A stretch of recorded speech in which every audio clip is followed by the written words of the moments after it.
જય સ્વામિનારાયણ વિદ્યાર્થી મિત્રો,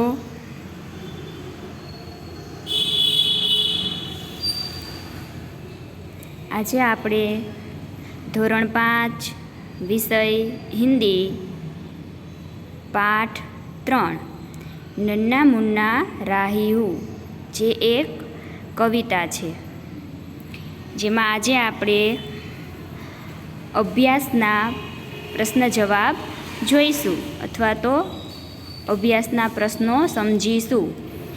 અભ્યાસમાં પહેલો પ્રશ્ન જોઈએ, નિમ્નલિખિત પ્રશ્નો કે ઉત્તર દીजिए। નીચે આપેલા પ્રશ્નોના જવાબ આપો। પહેલા પ્રશ્નમાં 4 પેટા પ્રશ્ન છે, તેમાં આપણે અત્યારે પહેલો પ્રશ્ન જોઈએ। ऐसे कार्य बताओ जो तुम देश सेवा के लिए करना चाहते हो या करते हो।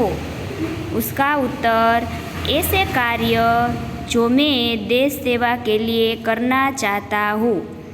तेमा पहलू कार्य छे, मैं किसी से झगड़ा या गाली गलौज नहीं करूँगा। बीजू कार्य, मैं कूड़ेदान में ही कूड़ा डालूँगा। तीजू कार्य, मैं पानी की बचत करूँगा। चौथुं कार्य, मैं अच्छी तरह पढ़ाई करूँगा। અને પાંચમું છે, मैं बिजली की बचत करूँगा। હવે આપણે જોઈએ પ્રશ્ન 2। प्रश्न 2, अगर तुम सिपाही होते तो क्या करते। उसका उत्तर है, अगर मैं सिपाही होता तो प्रथम डटकर सरहदों की रक्षा करता। बीजू, किसी भी मुसीबत में राष्ट्र का द्रोह न करता। गमे तेवी आफत में राष्ट्र हारे हूँ द्रोह करत नहीं। तीजू, आपत्ति के समय मेरे प्राण भी दे देता। मुश्केलीना समये हूँ मारो जीव पण आपी देत। चलो तीजो प्रश्न जोईए। एक सैनिक लड़ते लड़ते घायल हो गया तो वह क्या सोचता होगा। उत्तर, घायल होने वाला सैनिक सोचता है, तेमा पहलू विचारे छे, मैं घायल ना होता तो अंत तक जूझता रहता। बीजू, मेरे साथी सैनिक भावुक ना हो तो अच्छा है। शू विचारे छे घायल थवा वाळो सैनिक के हूँ घायल न होत तो अंत समय सुधी लड़तो रहेत अने मारी साथे रहेवावाळा बीजा मारा साथी सैनिक मने घायल जोईने भावुक न थाय तो सारूं। चलो चौथो प्रश्न जोईए। हम अपने राष्ट्रध्वज को तिरंगा क्यों कहते हैं, इसके रंगों के अर्थ बताओ। આપણે આપણા ધ્વજને તિરંગો કેમ કહીએ છીએ, રાષ્ટ્રધ્વજને તિરંગો કેમ કહીએ છીએ, તેમાં રહેલા રંગોના अर्थ बताओ अथवा तो अर्थ कहो। उत्तर, हम अपने राष्ट्रध्वज को तिरंगा कहते हैं क्योंकि इसमें 3 रंग है, केसरी, सफ़ेद और हरा। केसरिया रंग वीरता और बलिदान का, सफ़ेद रंग शांति का और हरा रंग हरियाली एवं समृद्धि का प्रतीक है। चलो पहलो प्रश्न तो तेमा 4 पेटा प्रश्न आपणे जोया। हवे आपणे जोईए प्रश्न 2। इस गीत में बच्चे द्वारा देश सेवा के लिए कुछ काम करने की भावना व्यक्त हुई है। गीत पढ़कर बताओ कि क्या होगा जब। आ गीत में बाळक द्वारा देश सेवा माटे कंईक काम करवानी भावना अथवा तो इच्छा व्यक्त करेली छे। गीत वाँचीने कहो, शू थशे ज्यारे बच्चा धूप में पसीना बहाएगा। बाळक तड़का में परसेवो पाड़शे तो शू थशे। उत्तर, तो खेत हरे भरे हो जाएंगे और फसल से लहलहा उठेंगे, देश समृद्ध हो जाएगा। बाळक तड़का में परसेवो पाड़शे तो खेतर लीलाछम थई जशे अने पाकथी लहराई उठशे, आपणो देश समृद्ध थई जशे। बीजू जुओ, दुनिया में कहीं बम नहीं गिरेंगे, दुनिया में क्यांय બોમ્બ પડશે નહીં। दुनिया में क्यांय बोम न पड़े तो शू थाय? उत्तर देखिए तो दुनिया में शांति बनी रहेगी और किसी को किसी भी प्रकार का नुकसान नहीं होगा। दुनिया में शांति रहेशे अने कोईने कांई पण प्रकारनुं नुकसान थशे नहीं। तेमां त्रीजुं छे, बच्चा मंजिल से पहले कहीं दम नहीं लेगा। उत्तर, तो उसे मंजिल अवश्य प्राप्त होकर ही रहेगी, वह आगे ही आगे बढ़ता जाएगा। बाळक तेना ध्येय सुधी पहोंचता पहला क्यांय आराम नहीं करे तो तेने पोतानुं लक्ष्य अथवा मंजिल अवश्य प्राप्त थशे, चोक्कस प्राप्त थशे अने ते आगळ ने आगळ वधतो रहेशे।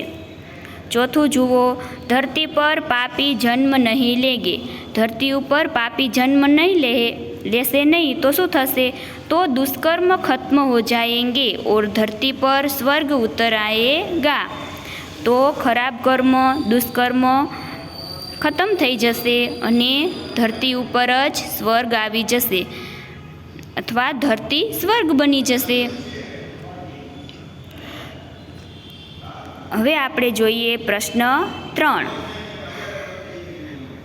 प्रश्न 3 में जुओ, गीत में एक पंक्ति है, बोलो मेरे संग जय हिंद। यह एक नारा है जो हम कई अवसरों पर बोलते हैं। सोचो और बताओ। गीत में एक पंक्ति है, बोलो मेरे संग जय हिंद। आ एक नारो है जे आपणे केटलाय अवसरों पर बोलीए छीए। तो विचारो अने कहो, तुमने यह नारा किन अवसरों पर बोला है?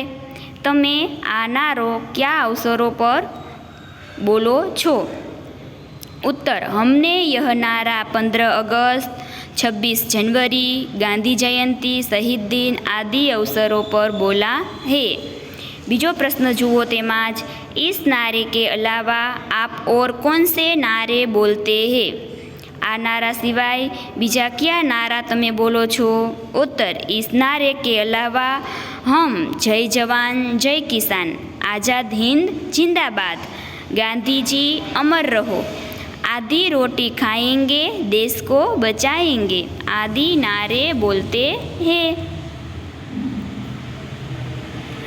चौथो प्रश्न जुओ, इस गीत में बच्चे ने अपने आप को देश का सिपाही बताया है। तुम भी बड़े होकर कुछ न कुछ बनना चाहते होगे, बताओ। आ गीत में बाळके पोतानी जातने देशनो सैनिक बताव्यो छे। तमे पण मोटा थईने कंईक ने कंईक बनवा मांगता हशो तो कहो, बड़े होकर तुम क्या बनना चाहते हो? उत्तर, मैं बड़ा होकर शिक्षक बनना चाहता हूँ। बीजो प्रश्न, क्यों बनना चाहते हो? उसका उत्तर है, बच्चों को अच्छी शिक्षा देकर अच्छे नागरिक बनाना चाहता हूँ, जिससे देश हर दिशा में प्रगति करता रहे।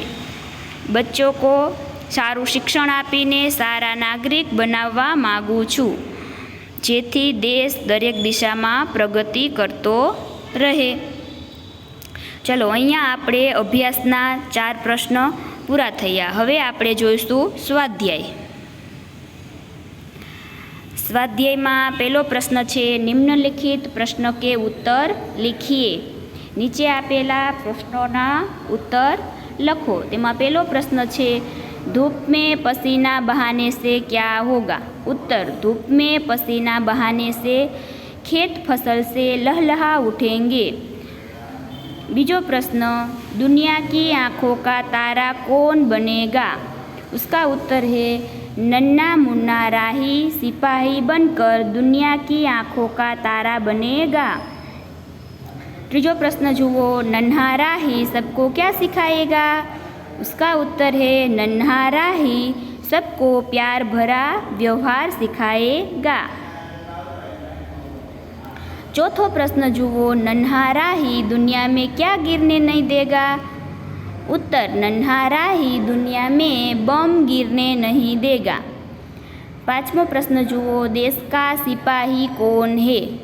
उत्तर, नन्हा बालक देश का सिपाही है। छठो प्रश्न जुओ, नन्हा राही रास्ते पर कैसे चलेगा? उसका उत्तर है नन्हा राही रास्ते पर निडर होकर सीना तान कर चलेगा। चलो प्रश्न 2 जुओ। निम्नलिखित शब्दों का विलोम शब्द ढूंढकर लिखिए। जो पेલું ખાનું છે એટલે પેલું ચોરસ છે તેમાં કેટલાક શબ્દો આપેલા છે, જેમ કે आगे, दायां, धरती, बड़ा, धूप और छाँव। उसके सामने नीचा, पीछे, छोटा, छाँव, बायां અને आकाश।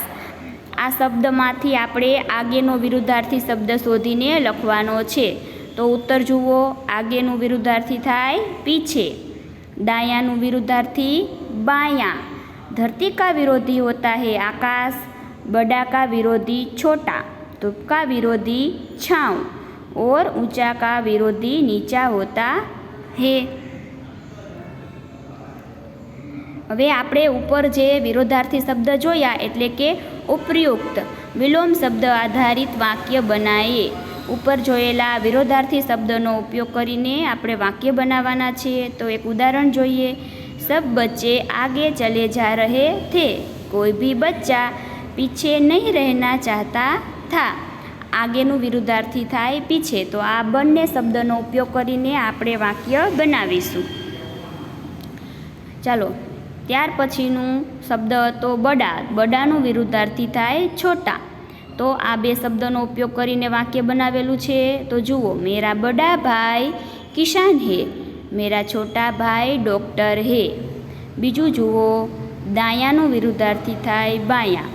अशोक का दायां पैर जख्मी है, अशोक का बायां पैर अच्छा है। त्रीजू जुओ, धूप। धूपનું વિરુદ્ધી થાય छाँव।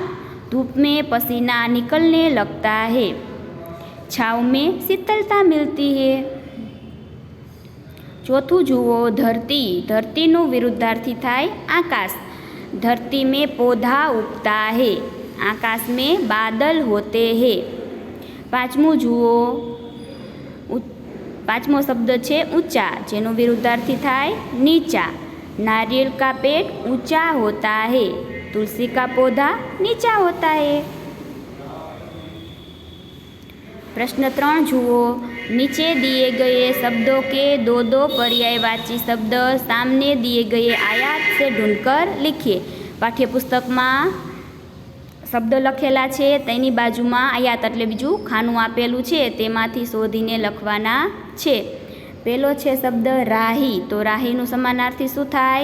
मुसाफिर और पंथी। बीजू सिपाही। सिपाही का पर्यायवाची होता है फौजी और सैनिक। धरती का समानार्थी शब्द है धरा और पृथ्वी। रास्ता का समानार्थी शब्द है पंथ और राह। और मंजिल। मंजिल का समानार्थी शब्द एटले के पर्यायवाची शब्द है लक्ष्य और ध्येय। चलो आपणे आगळ जेवी रीते विरुद्धार्थी शब्दनो उपयोग करीने वाक्य बनाव्या तेवी ज रीते अहींया पण समानार्थी शब्दनो उपयोग करीने वाक्य बनावीशुं। तो पहेलो समानार्थी शब्द शुं हतो? जो जोई। चलो शुं छे? राही। राहीनो समानार्थी शब्द थाय मुसाफिर अने पंथी। मुसाफिर अपनी मंजिल तक पहुंच जाता है, पंथी अपनी मंजिल तक पहुंच जाता है। बीजू जुओ, सिपाही। सिपाहीनो समानार्थी शब्द है फौजी और सैनिक। फौजी देश की रक्षा करता है, सैनिक देश की रक्षा करता है। त्रीजू जुओ, पृथ्वी। पृथ्वी पर एटले के धरतीनो समानार्थी शब्द थाय पृथ्वी और धरा। पृथ्वी पर अनाज पैदा होता है, धरा पर अनाज पैदा होता है। चलो चौथो समानार्थी शब्द तो रास्ता। तो रास्तानो पर्यायवाची शब्द है पंथ और राह। मुसाफिर अपने पंथ पर चलता रहता है, मुसाफिर अपनी राह पर चलता रहता है। पांचमो समानार्थी शब्द तो मंजिल। मंजिलना पर्यायवाची शब्द है लक्ष्य और ध्येय।